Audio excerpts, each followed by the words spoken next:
Hey everyone, welcome to Kickstarter update number 5 for Divinity Original Sin, the board game. I'm Kieran from Larian, this is Tom from Linvander. Hello. We're actually here at BGG-Con behind us, in case you can't notice. And yeah, we're basically here showing people the board game, getting their feedback, getting direct, on-the-ground reactions. A lot of people playing it, coming up, checking it out, freaking out when they see the box. It's kind of cool. People are dying, which is great, usually, from the bosses. Yeah, no, but people are having fun. That's the important thing to us, is that we're just getting their reactions and getting a lot of feedback, just like we're getting feedback from you guys in the comment section as well. And just so we... just to update here, we want to say thank you for everything that you've been doing so far. We're really close to the 700K. 650,000 in now. Now we're really close to the Kraken. Yeah, really close to Kraken. We've just unlocked, from our previous update, we've unlocked the Forest Tiger boss. That's right, Lowholt and Tanguistel, two new characters. Yeah, and we've got the Cheese Vendor, and also one of the crucial things that we'll probably have an update later about, which is the dungeon expansion.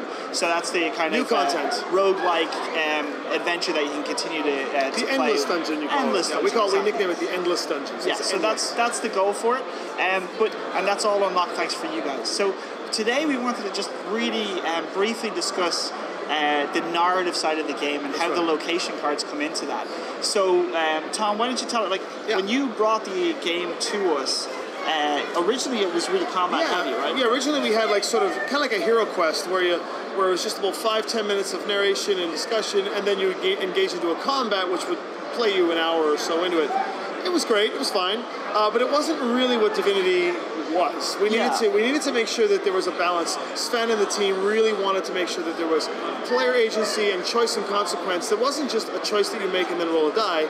It's a choice that you make that will push the narrative forward in a way that gives you a telling story, like an RPG. Yeah, and we wanted the story to be ingrained in the adventures that you were having. So in previous iterations, I think it's fair to say that sometimes it felt tacked on, or it felt like it was just a small part of a very long combat style game. So with this, with the way the location cards work and their integration with the combat and also the adventure book, they kind of combine to become a bridge between the combat system and the adventure system. So the adventure book itself is almost like a pick your path type thing. Hundreds of nodes to read, huge amount of paragraphs of information, and the narration itself actually has mechanics built into it, so that way when you're reading the fluff or the narration, you're actually getting story that are clues and stuff that will help you figure out mechanically what you can and cannot do in the future. Exactly, and also what the adventure book allows us to do is very similar to one of the main things in Original Sin 2, which is being able to play the exact character you want to play. Absolutely. So having the tag system in Original Sin 2 allowed you to basically explore the world as an undead, noble, or as Fane, or Sabile. In the same way with the adventure book, we can do that now with the tag system in the adventure book, which will unlock different nodes based on who you are and what you are. Right. And also things like Pet Pal. So all of those things are integrated into the adventure book. But what the great thing about the location cards is, it bridges that gap. That's right. So when we're exploring the world, the adventure continues, right? So you're reading from the book will give you options, you make a series of choices, you pick your path, and then you explore locations. When you go to those locations, on the back of the location cards, which there are over 500 of them, so when you go to those locations, there's actual more nodes to read and more decisions to make, and those decisions will either jump you back to the book or propel you forward into your adventure. Yeah, precisely. So those location cards combined with the adventure book means that you're not just exploring a location and then the adventure continues after you finish the location. The adventure continues consistently, and that narrative of choice and consequence happens. And you can go back too. And in the location. So you can go back to a location. So you start off in an inn, for example. There might be a marketplace, which is just a normal marketplace. But then, you might do something that causes the town to be under duress, and when you come back to that location is now burnt or wrecked or destroyed, or maybe some of your player agency made it so that way the location prospers, and when you come back, the card is replaced with kids running around and fruit everywhere and merchants in abundance. And so really you make the change. So a location in itself, say we're talking about the bandit camp or even a town that you're going to be visiting, right?